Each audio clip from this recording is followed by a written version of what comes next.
You say, I know that there's no such thing as evil, I know there's no such thing as love, but pragmatically, I'm going to live as if evil is real. I believe we're just hormones and electrical signals. This student is living in complete contradiction. He condemns evil and yet is so adamant that evil does not exist. He thinks people are only hormones and electro signals. Watch this debate that made Cliffe so frustrated. My atheist friend, what is evil? Doesn't exist. No objective morality. Bingo. Exactly. You see, my atheist friend, if you use evil to dismiss God, you're contradicting yourself. Because if there is no God, there's no such thing as evil or good. But by arguing for the existence of God, you argue for a sense of morality. You argue that evil does exist. Exactly. The atheist doesn't make such a claim.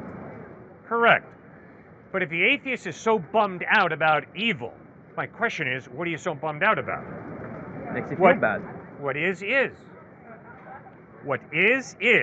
And you never get ought from is. It just is. And then for you to tell me, oh, it should not, or it ought not to happen. The argument is that if God exists, there should not be so much evil. The atheist doesn't make the claim that there should not be evil, period. The Christian is the one who makes the claim that there is an objective sense of morality, but the existence of evil contradicts this assertion. Okay, good.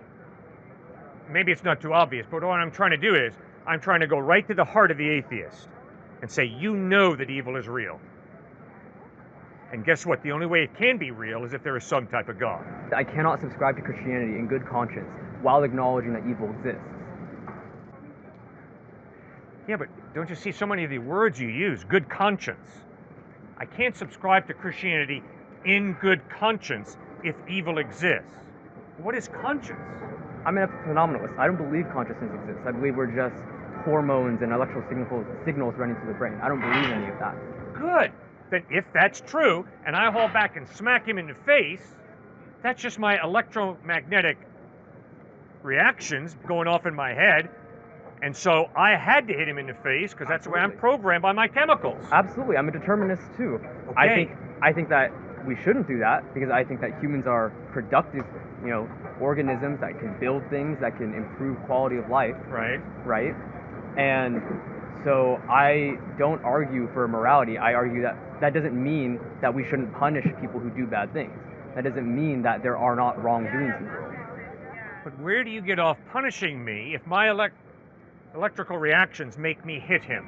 Oh, I absolutely agree. I believe the criminal Why would justice... you punish me?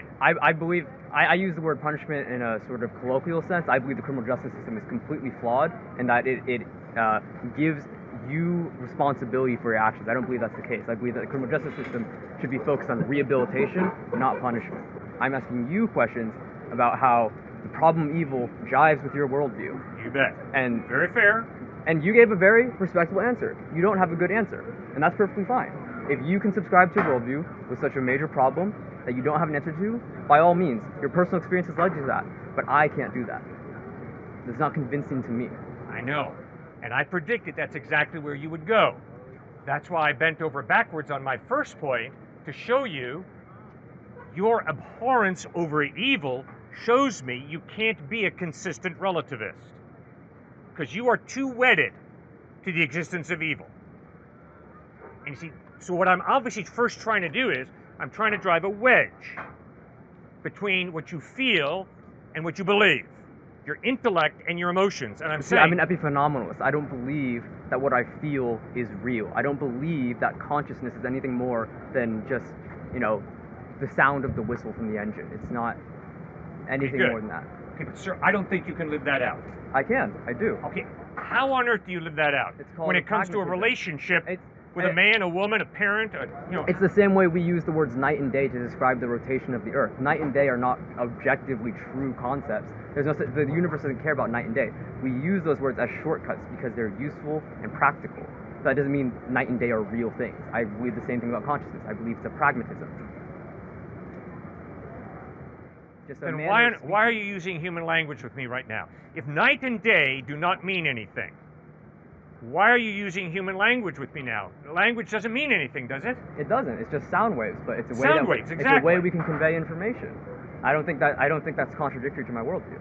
There's no objective reason that the visible spectrum of light that we can observe has to be that range. The only thing that mattered, evolutionary speaking, is that we could see the color green. But everything to the left and right of that, completely irrelevant. You know, there's animals in the animal kingdom that have dozens of visual cones that we don't have. Yeah. There's no reason that we have to see the colors that we do. Yeah. But we do, and that's why art is beautiful to us, because it appeals to those certain colors. But objectively, those colors, that arrangement of paint means nothing. Okay. Here's how I disagree. I think the physical is real. I think science is good. Science can answer the question, if I drop strychnine into my grandma's tea, will it kill her? And the scientific answer is yes. If you put strychnine in your grandma's tea, it'll kill her. But the next question, should I put strychnine? Ought I to put strychnine in my grandma's tea? Why? Because I want her money. Should I do that or not? Science cannot answer that question. Science can answer that. Science does explain where inclusive altruism comes from. Take an animal behavior course, you'll understand it better. There's an evolutionary basis for altruism. Yeah, what is it? It's the gay uncle effect, right? Why would it be? How could it possibly be advantageous for a homosexual organism to exist? It's because when an organism is homosexual, it increases the fitness of its relatives, and those relatives share genes with it. Therefore, having a gene that makes someone queer is actually beneficial to the overall fitness of their lineage. Therefore, you can extrapolate this into altruism. It's beneficial to not kill your grandmother because this breaks down the family dynamic and therefore makes it more difficult for your genes to be passed on. How many divorces do there have to be before you realize it's beneficial to divorce? It's beneficial to be married. Divorce is... It's beneficial for me to steal. If I need money and I don't have enough, it's beneficial for me to steal. It's not beneficial for and me to steal. also, by the way, just in case you're wondering, rape can be beneficial for the continuation of the human race. You know, so if your whole basis of morality is what's beneficial for the evolutionary cycle to continue, it's not hard. You don't have to be too intelligent to justify just about anything you want to. Cliff, do you know how small a fraction of the animal kingdom is monogamous and does not participate in rape? Yeah, humans have existed for the blink of an eye. They're animals of different genders. Why don't we rape? Humans have existed for the blink of an eye on the evolutionary timescale. Yeah. To say that our morality, our behavior is the ultimate like endpoint of morality, of evolution, is just completely naive and self-centered of you. You completely ignore the entire animal kingdom where these morals, they don't exist, where it is just survival. Do you step on roaches or ants? Yeah. Why don't you step on a baby? Because it's a human and I'm programmed with altruism. Like, you're programmed? You don't have a free will? I don't believe in free will. I already told you I'm a determinist. You're a determinist, right? Absolutely. Well, then when she says she loves you, you understand she doesn't really love you freely. I understand there's chemicals in my brain that make me act a certain way. It's just a chemical thing, I understand that if I took an electric probe and I shocked the right part of your brain, I could make you fall in love with a lamppost. No, you couldn't. Yes, you could. You don't know that. I do know that. No, you do not. You do not know what will necessarily happen if you shock me with an electrode. Then you are completely invalidating the entire field of neuroscience, and if you're going to do that, there's no point in having this conversation. No, he's not. No, I'm not. Not even close. That's totally false.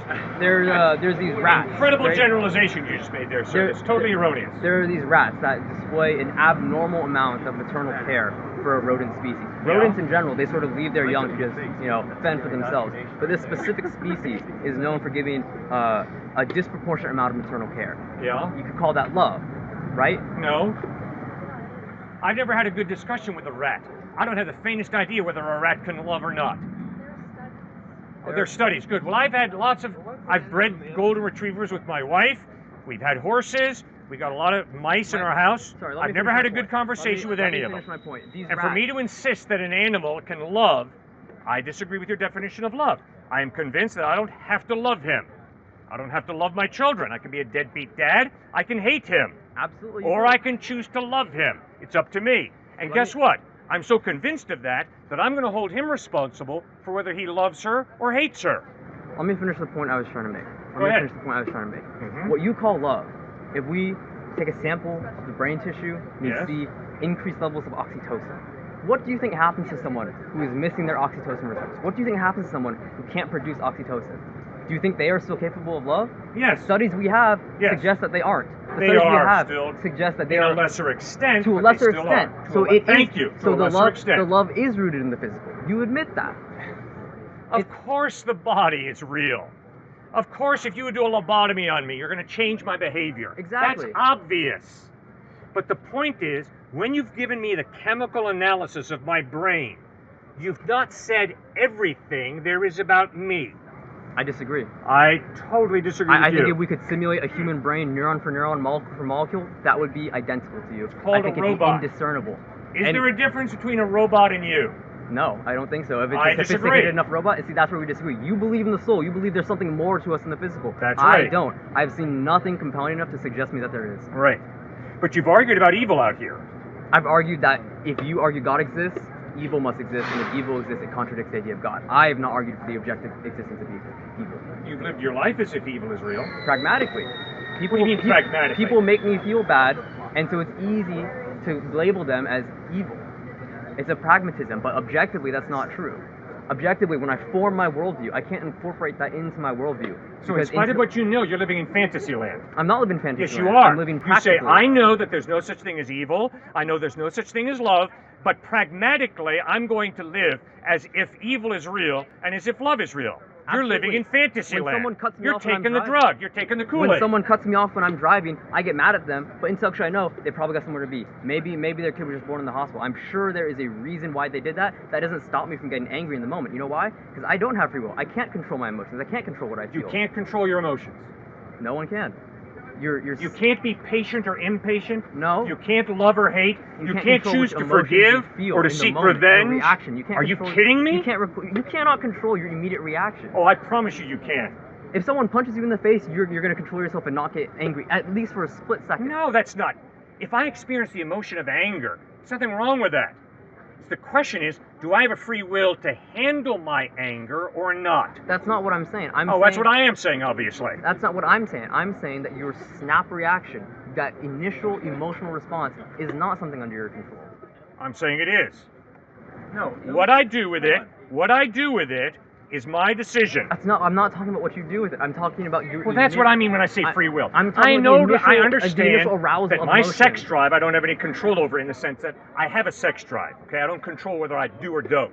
I understand that I get angry and I don't control whether I do or That's don't. the point I'm trying to make. We're saying The question the is, same thing. what do you do with that anger? What do you do with that sex drive? And my argument is you have a free will, and therefore you are responsible for what you do with your anger, whether you murder or forgive, what you do with your sex drive, So whether are you you rape or respect a woman or a man and don't rape them.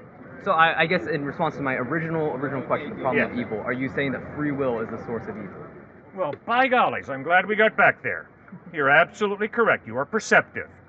All-powerful God chooses to partially limit his power by giving us a free will. Therefore, if I haul back and smack him and turn to you and say, oh, God made me do it, I'm a liar, I'm a con artist. God's all-powerful, but he limited his power by giving me a free will. Is that really a free choice if the alternative is eternal damnation? If I say, give me your shoes, I will shoot your toes off. Is that really a free choice? Sure it is. Many people sacrifice their lives. I completely It's a free disagree. choice. I don't think that's a free choice. I think threatening someone with eternal damnation unless they subscribe to your sense of morality is not a free choice. Really? I Then you're a don't. slave here at UT.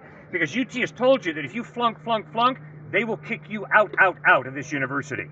That is not manipulation. That is saying there are consequences to your behavior. And if you don't study, and if you flunk, you will flunk out of this place.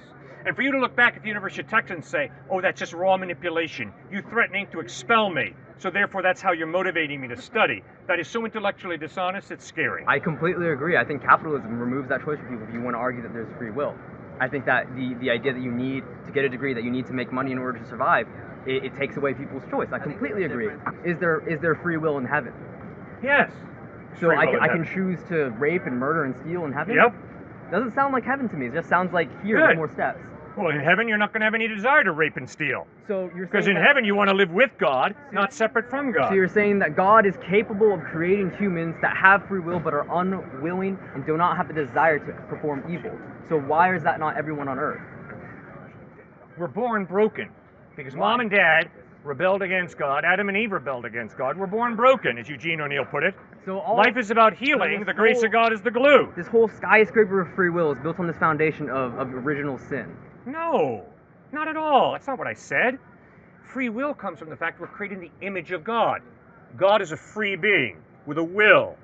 God creates you and me in his image, which means we are created to reflect God's character. Yes, but you said that we have free will in heaven, but no one desires to act out in evil. That's right. So it's possible to create a being that has free will, but no desire to form evil. So why does not God populate the earth with said beings? Because then you don't have a free will. So you don't have free will in heaven? Yes, you do. Because you want to obey God. Is anyone else hearing this? It's good talking to you, Cliff. It's really great talking to you. I love it when you come on campus. Take care, man. What